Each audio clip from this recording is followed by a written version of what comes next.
Manolotra anao ny fampalalam-baovao. La 4G Batelma vous présente Ny vaovao. Sardine trésor. Sardine trésor. Amin'ilay tiako be. Manolotra anao ny fampalalam-baovao.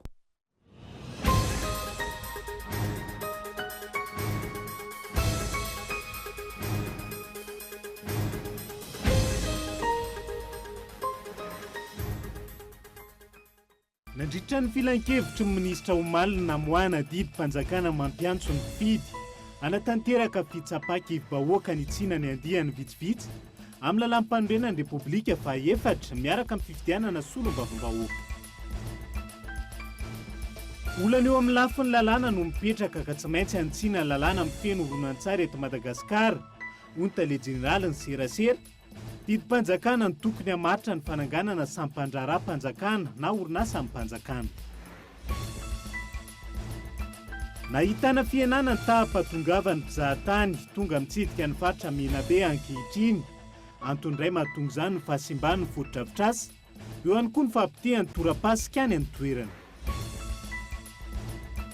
Ny farana tamin'ity androany rally Passion Antsirabe 2022 nanjakan'ireo fiara 4 motorista amin'ny ankapobeny ity rally ity, izay fanokafana ny tômôbilalaovana 2022.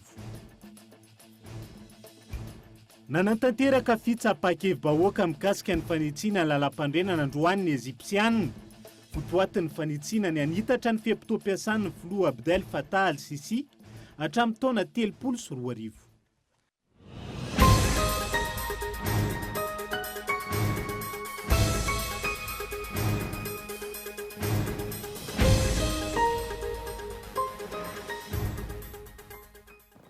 Miara-patompoko falitafaraka aminao indray eto anatin'izao fampalalam-baovao izao ary sainam-panajana ianao tompoko lahy sy tompoko vavy.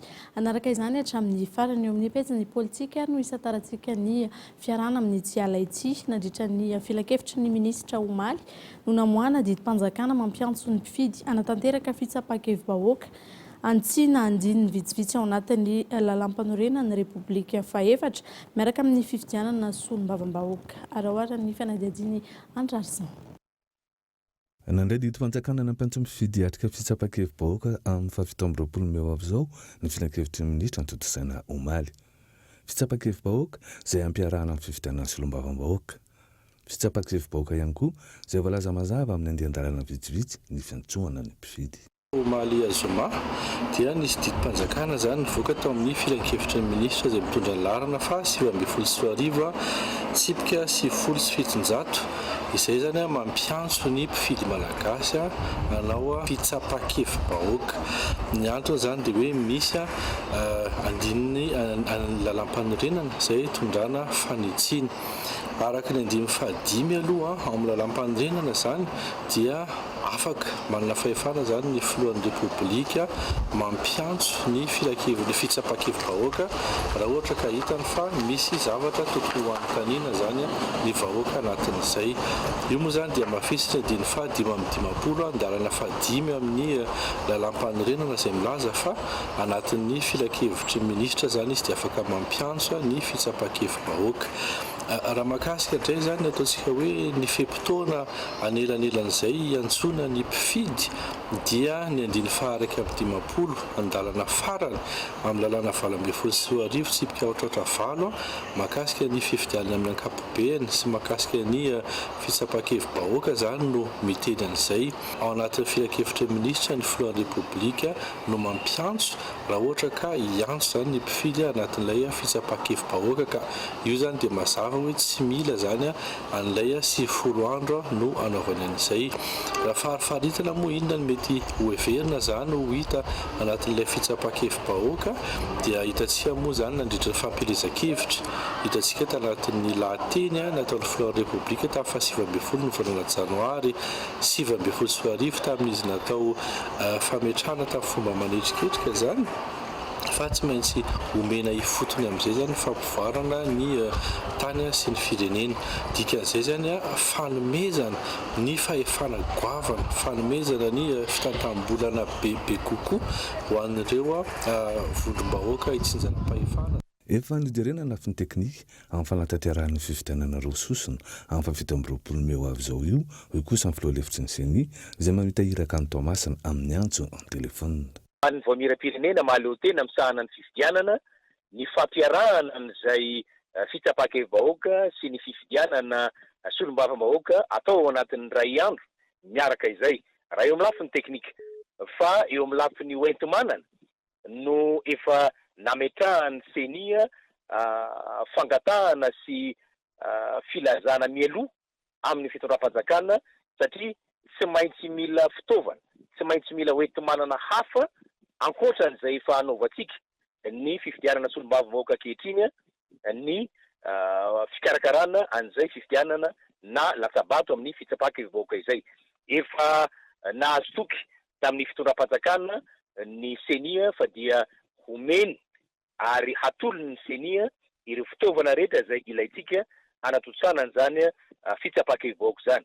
Raha ny manodidina ny tsara ho fantatra moa zany momba azy io dia tsara ny mampafantatra fa 30 andro zany ny fampielezan-kevitra izay hatao amin'izany fitsapakevim-bahoaka zany, ary fanontaniana mikasika ny fanitsina ny lalam-panorenana amin'ireo andininy sasatsasany ao anatin'ny lalam-panorenana izay ho fantatsika miandalana eo ihany no hapetraka.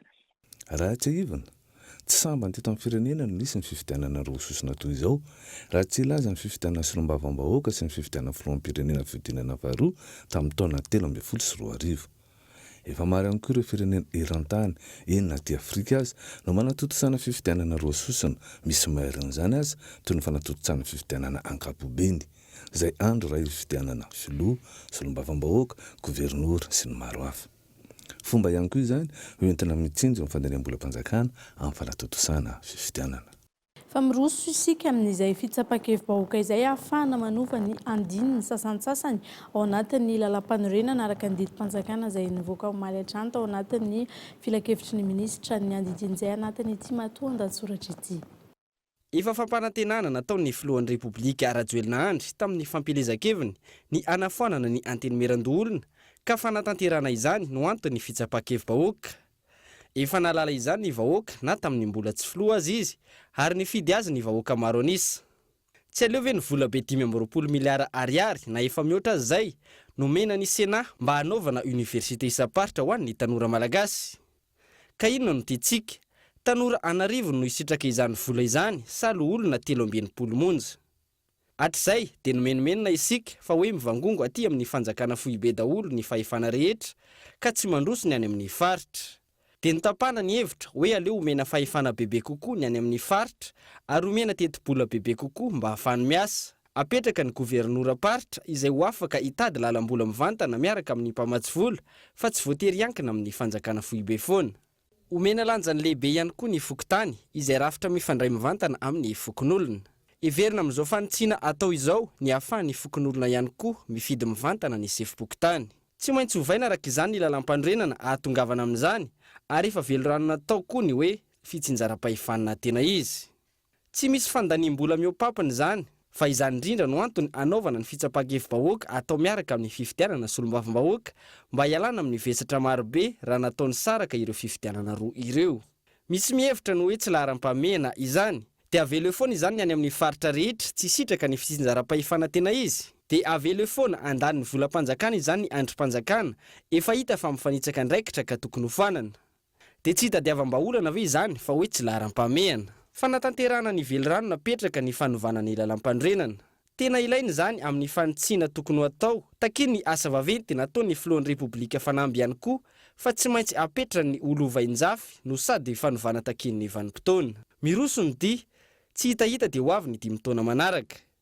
Velorano sy Fanamby no efa nataon'ny filohan'ny Repoblika fa Madagasikara olohany aty amin'ny ranomasimbe Indiana sy aty Afrika ao anatin'ny fotoana fo no apetrany fa tsy Madagasikara gisitra lava izao. Lafa mavaoafa kosa indray olana eo amin'ny lafin'ny lalàna no mipetraka ka tsy maintsy antsiana ny lalàna mifehy ny horonan-tsary eto Madagasikara hoy ny Tale Général ny Serasera. Didim-panjakana no tokony hamaritra ny fananganana sampan-draram-panjakana na orinasa ampanjakana tanjona ankilan'izay ny hanatsarana sy hampiroboroboana trano ny sehatra ny sinema malagasy. Araka ny tatitry ny filakevitry ny minisitra farany teo no foanana ny lalàna 740 tsipika 820 mikasika ny politika pirenena ny sarimihetsika sy ny sarimiaina. Antony araka ny lalàna ny fototra izany raha nambarany Tale Général ny Serasera fa tsy ny amonoana ny sarimihetsika akory. Didim-panjakana raha ny fanazavana no tokony hanangana ny sampan-draram-panjakana. Lalàna mahakasika ny établissement public tamin'ny taona 2024 dia milaza fa didim-panjakana no mametraka orinasa mpanjakana na sampan-draram-panjakana établissement public. Ny omasia nefa dia napetraky ny lalàna momba ny politika nasionaly amin'ny sarimihetsika sy ny sarimiaina. Noho izany misy tsy fifandrindrana tsara zany eo anivon'ny lalàna teto amintsika na tonga ny ministera na nandray fanapakevitra. Ny didim-panjakana no tokony hametraka ny zavatra iny nefa lasa any anaty lalàna. Izay mantsy koa no voalazan'ny lalam-panorenana misy ny zavatra tokony lalàna no mametraka azy dia misy ny zavatra tokony didim-panjakana ka anisan'izany iny resaka omasiny tokony ho didim-panjakana zany mametraka azy. Ny fanamboarana ao atao zany dia hoesorina ao anatin'izay tokony domaine de la loi zany izay domaine réglementaire mialatsiny amin'ny teny vahiny. Tanjona raha ny fanazavana trano ny ampiroborobo sy ny tondra fanatsarana ny tontolo ny sinema eto Madagasikara.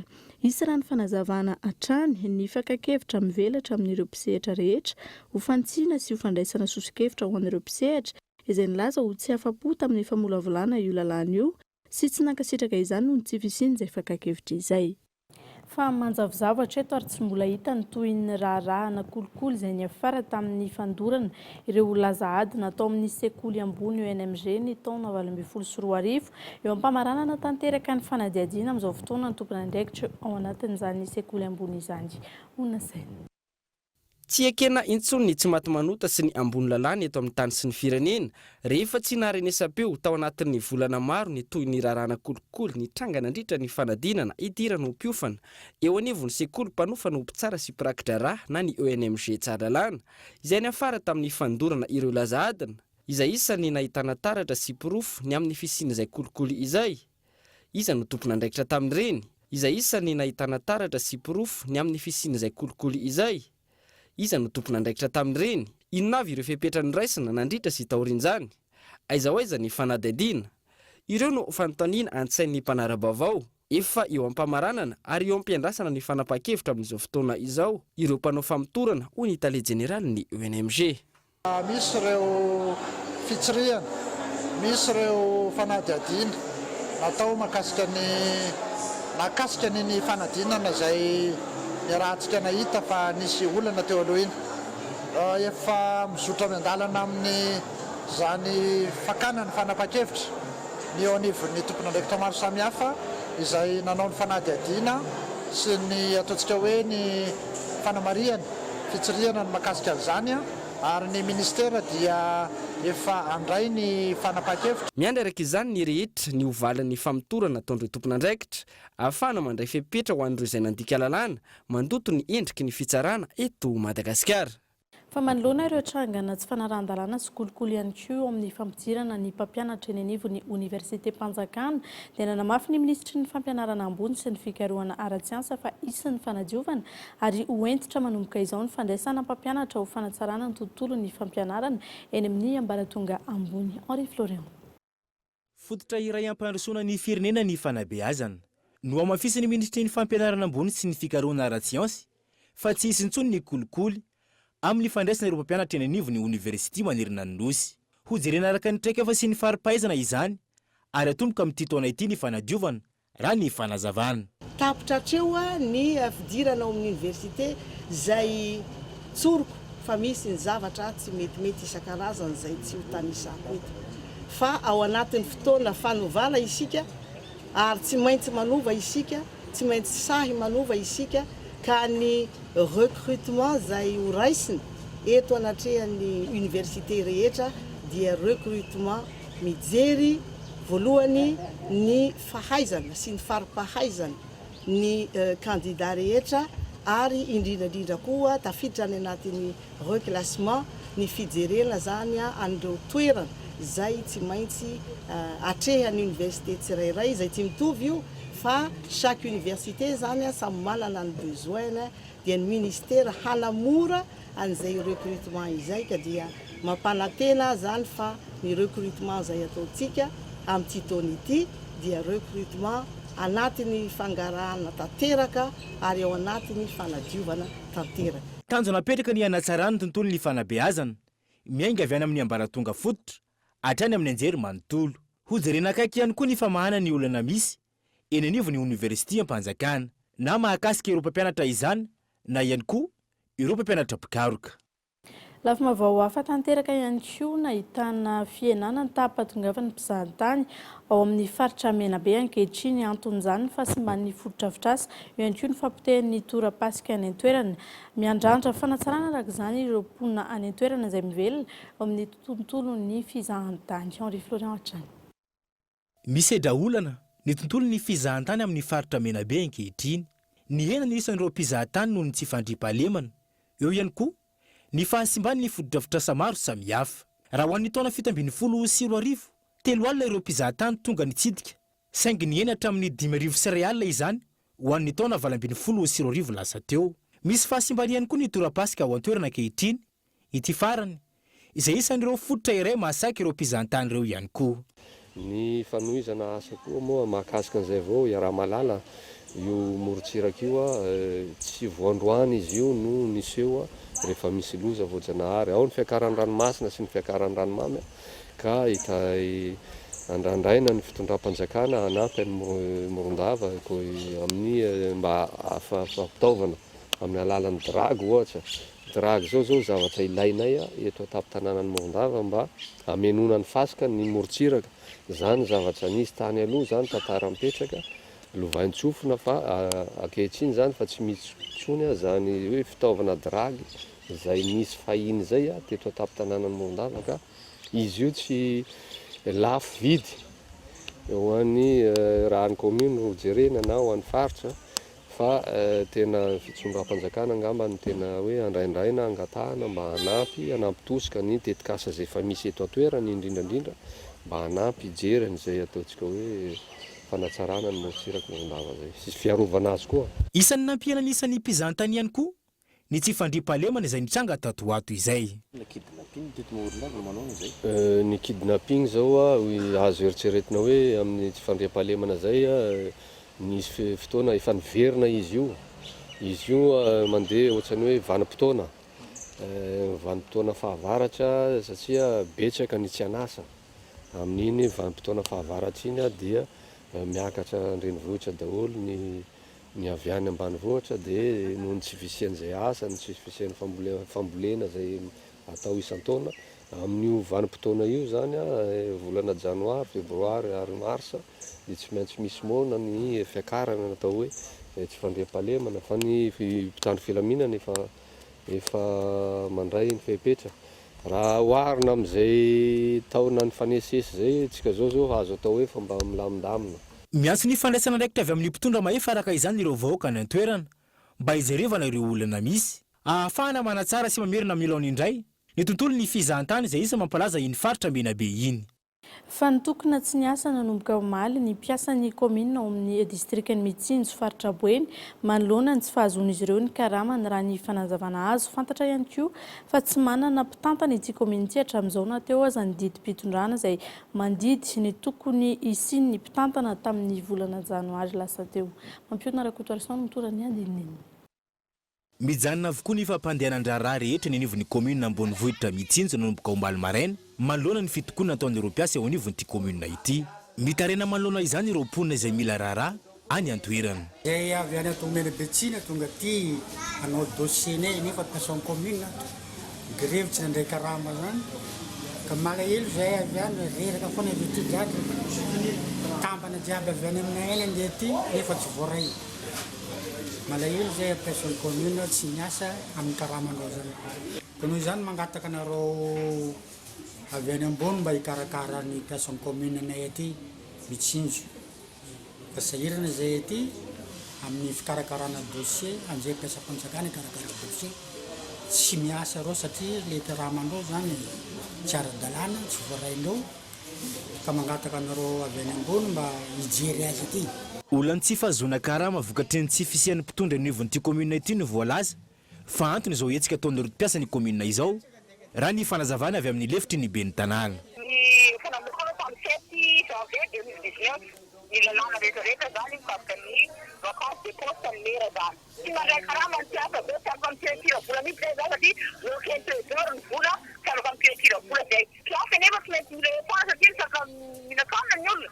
Dia tsy hita zany olona dia za zany vao hoe mila zaholana aigakaigana zany zay a mba alefana andreo karama ny mpiasa reo na mba ampianareo zany le délégation na l'intérim ampiakarina dia zany tiany ao any ministère satria tsy afaka miasa mihitsy zao zany tsy afaka mampidi-bola tsy afaka mikirakira vola mihitsy zany zao satria dia tsisy fedesy tokony normalement boko zany raha vao navyareo tany amin'ny fety janvier zany le izy tenendreo tamizana dia tokony tany amadema no zany madema fin mars aty zany tokony efa tapio zany le fedesy.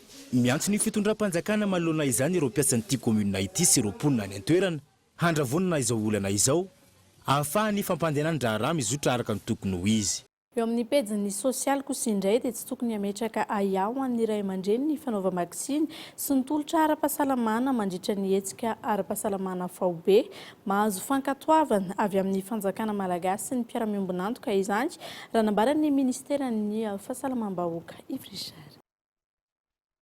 Azo antoka ny fanaovam-bakisiny sy ny tolotra ara-pahasalamana samihafa mandritra ny hetsika ara-pahasalamana faobe mandalo fizahana maro zany mialohan'ny fankatoavan'ny fanjakana malagasy sy ny mpiara-miombonantoka hoy teo anivon'ny ministeran'ny fahasalamam-bahoaka. Raha vao tolotra zany alefantsika ho an'ny vahoaka ho atsika ho an'ny zanakitsika dia tsy maintsy mandalo fitiliana sy autorisation maromaro zany vao zay vao tonga any amin'ny olona any ary io dia zavatra tsy hoe latsaka ho azy avy any mampatonga antsika mahazoazo maimaim-poana fa eo ireo mpiara-miombonantoka izay tena be dia be tokoa azahoantsika maimaim-poana amin'ireny tolotra ireny rehefa tonga le fanafody dia mbola mandalo sy maromaro zany ho zay vao tonga any amin'ny zaza sy ny reny tsirairay avy any. Ankoatra ny mpitsabo mpanentana ara-pahasalamana manodidina ny 7,100 no ifarimbona amin'ny fanatanterahana ny herinandro ny fahasalamana ny 13 hatramin'ny 17 ny volana ho avy zao. Tolotra ara-pahasalamana maro no hita amin'izany toy ny fanomezana vitamina A ho an'ny zaza 9 bolana hatramin'ny 5 taona, fizarana hodikakana sy fanaovana vaksiny ho an'ny zaza latsaky ny herintaona, fanomezana hodikakana ho an'ny vehivavy bevoka sy fitiliana VIH/SIDA. Namafisiny teo anivon'ny ministeran'ny fahasalamam-bahoaka ankilany fa tokony ho mailo hatrany ny ray aman-dreny raha misy tranga mampiaia. Fa hiato vetivety eto anatin'ireto dokavaratra ireto isika mialohan'ny anarana toy ny fampahalalam-baovao izay resana mahakasika ny fiomanana amin'ny fetin'ny Pasika fa eo ihany koa ny kolotsaina sy ny fanatanjahantena. Rehefa avy eo ary.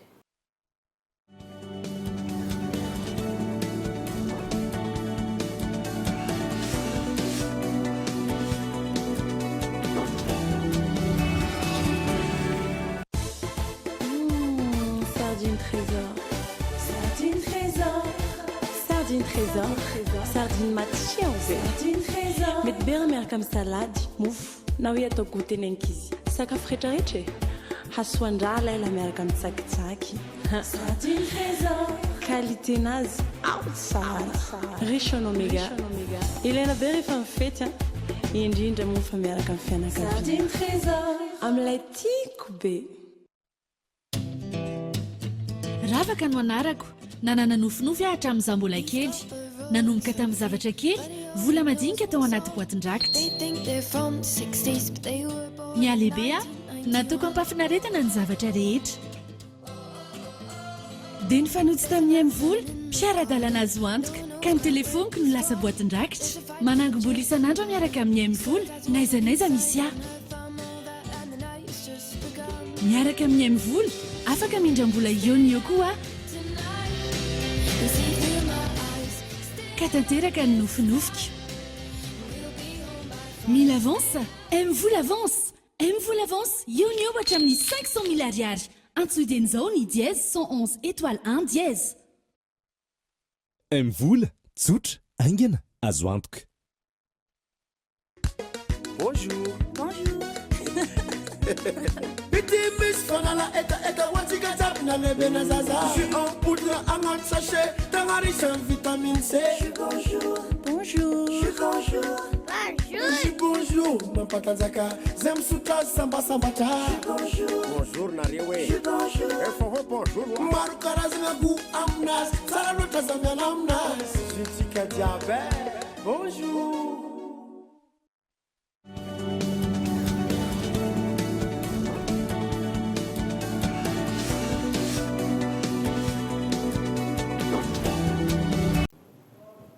Tavaverina eto amin'ny fampahalalam-baovao isika mikasika ny fiomanany amin'ny fetin'ny Pasika anisan'ny loza mateti-pitranga amin'ny vanim-potoana fety tahaka izao ny fanapozinana ara-tsakafo. Misy amin'ireo sakafo ny tsy tokony ampiarahana ihany koa ilana ny fitandremana tsirairay, ny fisakafoana isorohana, ny tsy fandevonankanana ihany koa ny fanapozinana ara-tsakafo izay mety hitarika ny fahafatesana. Henri Florian. Rehefa fety toy izao mitobaka eny an-tsena ny karazan-tsakafo isan-karazany izay mety hitera-doza ho an'ny fahasalamana raha misy fahasimbana na ihany koa lany daty. Fiatsika maro ny tokony atao hitandrona ny fahasalamana manoloana ny mety fihinanana sakafo tsy ho azo antoka. Ny sakafo efa bobongolo koa tokony tsy hohanina, ny le sakafo efa anatina vifotsy ireny na plastika ka mibotsiny ireny dia efa tokony tsy hohanina intsony fa efa simba izay ny ao anatiny. Ny rano ampiasaina tokony rano madio tsara ary mikarakara an'ilay sakafo tokony madio tsara ny tanana, sasana amin'ny savony izany ny tanana rehefa alohan'ny sakafoanana, alohan'ny mikarakara sakafo ary efa avy any amin'ny fivoahana mazava ho azy izany. Dia ny tokony tsy ho ampiraisina toerana ny sakafo sy ny zavatra hafa tsy hohanina, ohatra hoe ny pozim-boalavo na pozim-parasy, savony, fanadiovana ireny satria mety mifangaro tampoka ireny zavatra ireny. Ny sakafo hohanina masaka tokony masaka tsara vao hohanina ary ny sakafo hohanina manta indray tokony diovina tsara zay vao hohanina. Mety hitranga amin'ny endrika maro ankilany ny fanapoziana ara-tsakafo.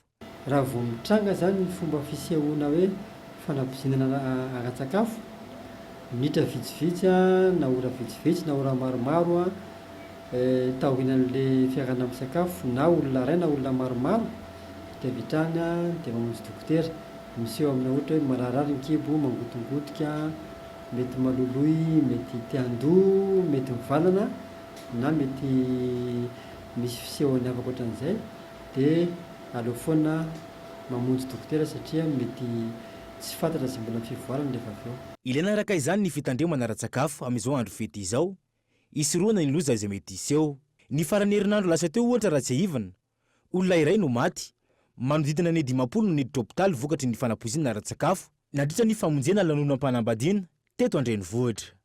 Ankatoko ny fetin'ny Pasika izay ihany koa dia maro amin'ireo fianakaviana no miaina toy ny isan'andro ihany ny anina anio tetavina anio. Antontsina ahafahana niomana hoy ireo tokantrano nanaovana fanadihadiana teny amin'ny faritra Iva. Onona sainy.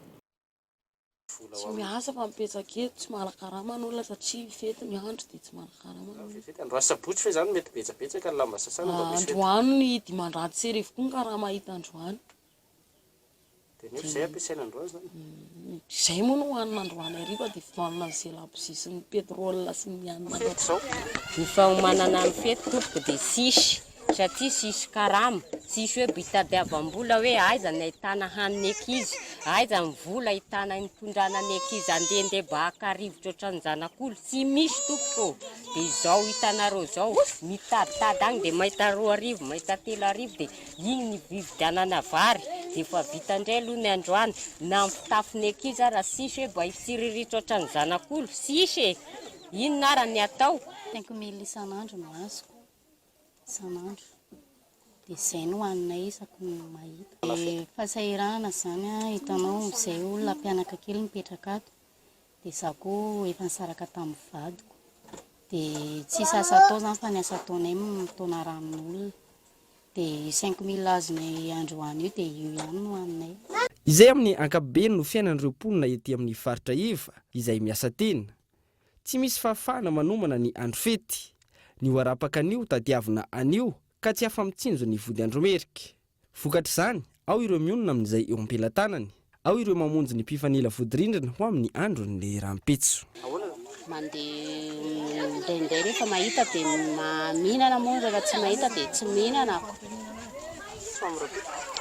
Vary aloha efa misy fa ny nananana azy ny tsisy. Rapitso za mbola mitady mangatangataka eny aman'olona eny hoe hoanina mba ame vary kely hoanina va tsisy. Tsy maintsy zay. Za raha mahita baba misy vary mora dia ny laoka tsisy. Fa ny vary mba misy ny vary mora. Raha mihitanana anareo an'izany dia zay fa raha paka zany aloha tsisy. Dia no eto mitsangatsangana tsisy dia samy etanana eto daholo zao zay dia eto zay no mirirariry eto. Fa tsisy ny vola. Sao misy vary mianaka. Dia ny oety manana tsisy dia tsy afaka mandeha. Dia ny laoka sao mety raha vomanga. Fa ny vary mba vary mora tany amin'inona moa. Tany amin'ny fokontany. So ihany raha mba misy ny vary mora. Zay mahakasika an'iny fa ny eo amin'ny fandarana alaliny izay hoaranao rampitso amin'ny fitora kosa dia ny tontolo ny fitrandrahana volamena no resahana ao anatin'izay fandarana alaliny izany arahana amin'ny mpanao gazety Gaëtan Andriantsilavo ho resahana ny fahoriana sy ireo zava-misy iainan'ny mpitrandraka majinika manoloana ireo mpitrandraka vaventy sy ampahany amin'izay ara no entina aminao anatin'ity fanadihadiana ity.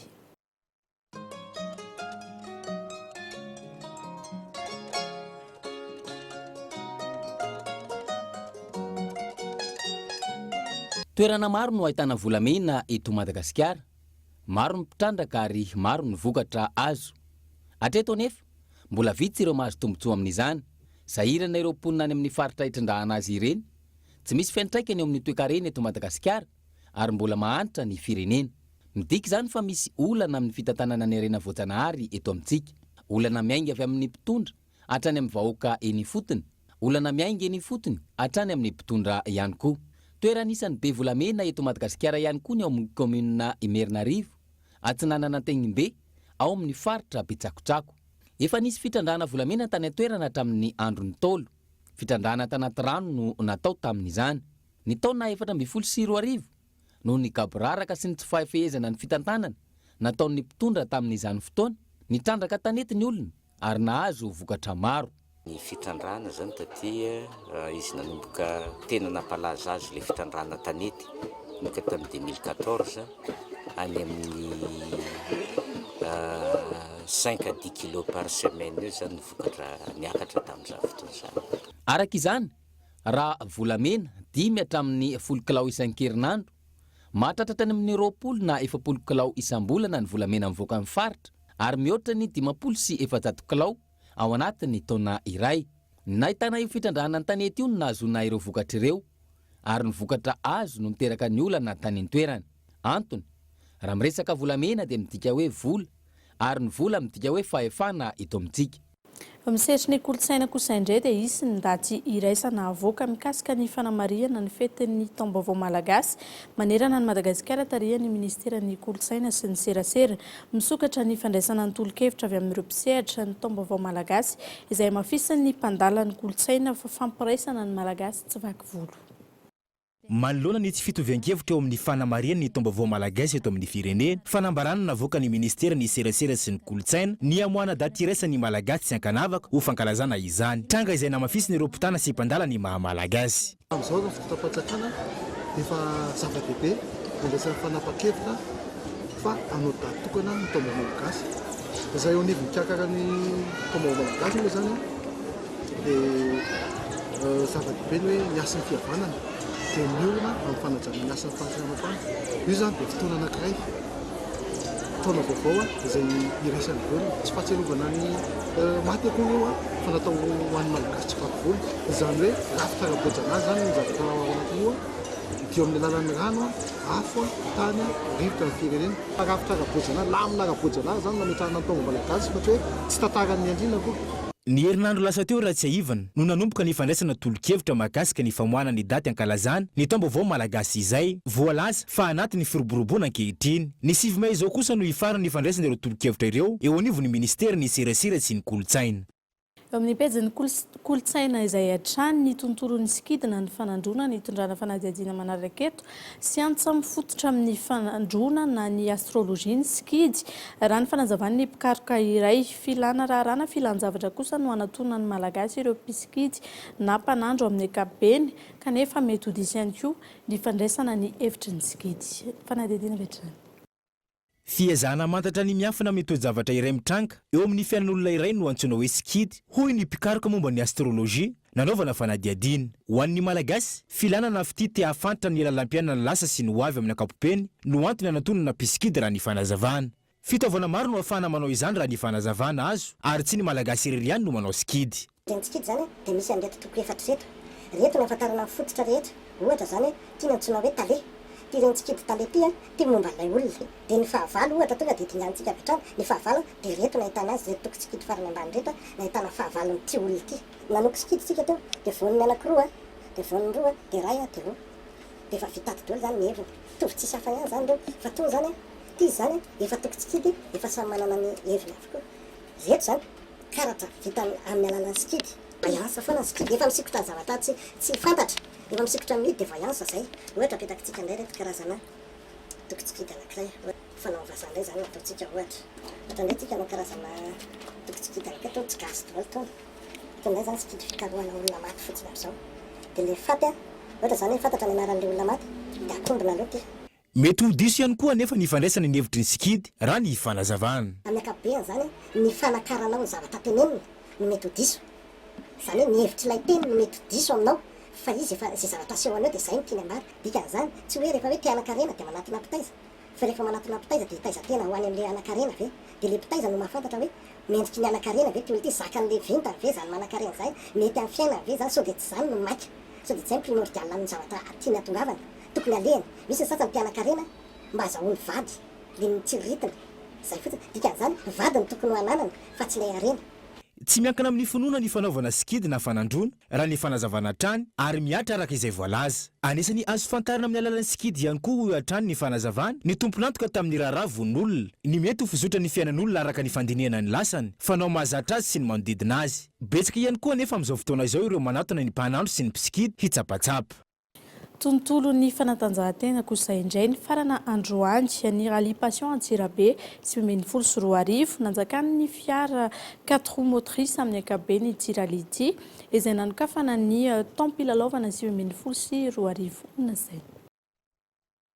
Ny farana tamin'ity androany ity ny rally passion Antsirabe sy 2024 rehefa nisokatra tamin'ny fomba ofisialy ny alakamisy teo. Fiara 530 no nandray ny fiaingana tamin'izany ka ny 20 tamin'izy ireo no tody hatramin'ny farany. 730 sy 200 km no totalan'ny alaviran-dalana ka ny 30 km tamin'ireo no épreuve spéciale. Ity rally passion Antsirabe ity izay ivony tampilalaovana 2024. Raha ny vokatra ofisialy tamin'ity fifaninanana ity teo amin'ny larana voalohany iray Andrianarivony ny Rivo sy Ando nitondra ny Subaru Impreza navita ny feptona ora iray sy 17 minitra sy 12 sekondra.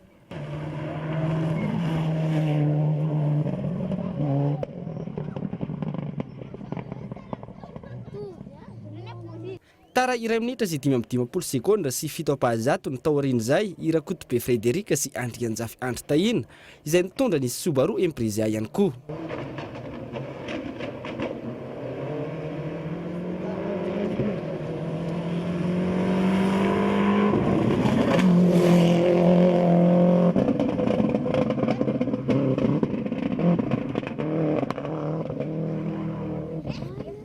Rabetafka Daniel sy Lamsek Loïc nitondra ny Mitsubishi Evo 7 Zumatel Cool TV FM Sural no teo amin'ny larana fahatelo tara 2 minitra sy 17 sekondra sy 10 ny taoriana ny Rivo sy Ando.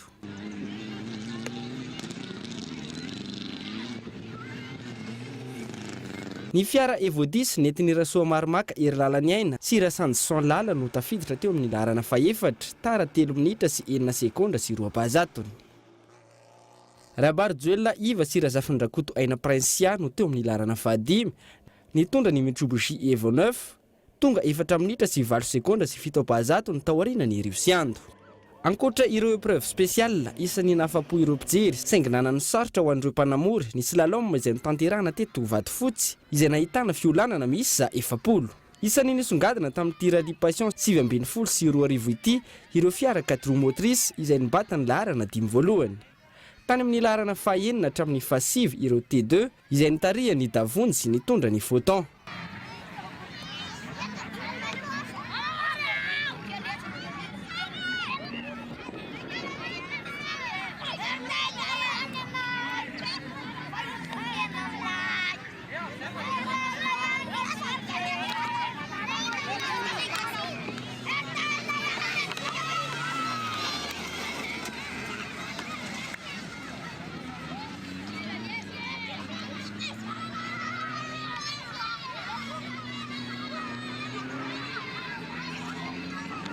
Tany amin'ny laharana faha 1.20 no nahitana ireo fiara 2 roues motrices, nahitana ny mamikely izay nitondra ny Citroën Saxo. Nilamina tamin'ny ankapobeny ny tir ralliation Antsirabe 7.20 sy 2 ity, afapo na ny mpikarakara, ireo mpandray anjara sy ireo mpijery izay tonga maro. Ho tanterina aminao misimisy kokoa ao anatin'ny fandarana Mekamaga ity ralliation 7.20 sy 2 no tanterahana tany Antsirabe ity.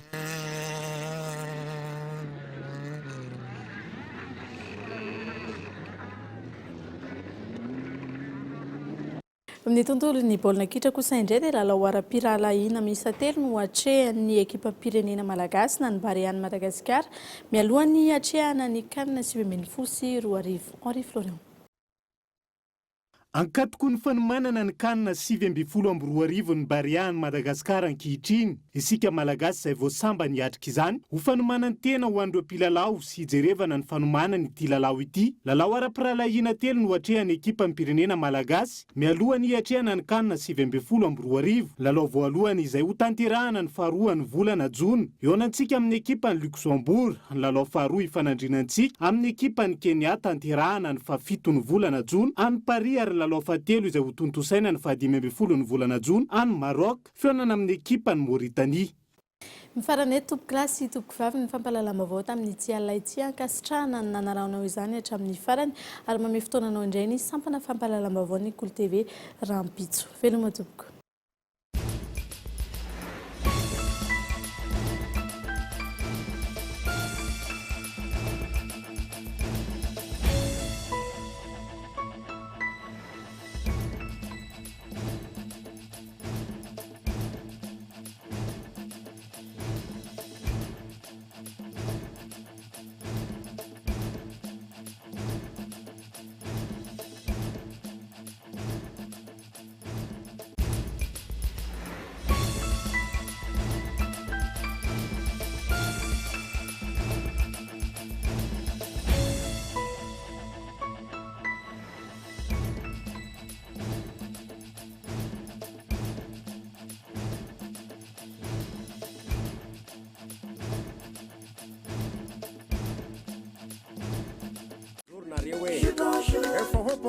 Maro karazana goût aminazy, tsara loatra zamiana aminazy. Jutsika jiaby.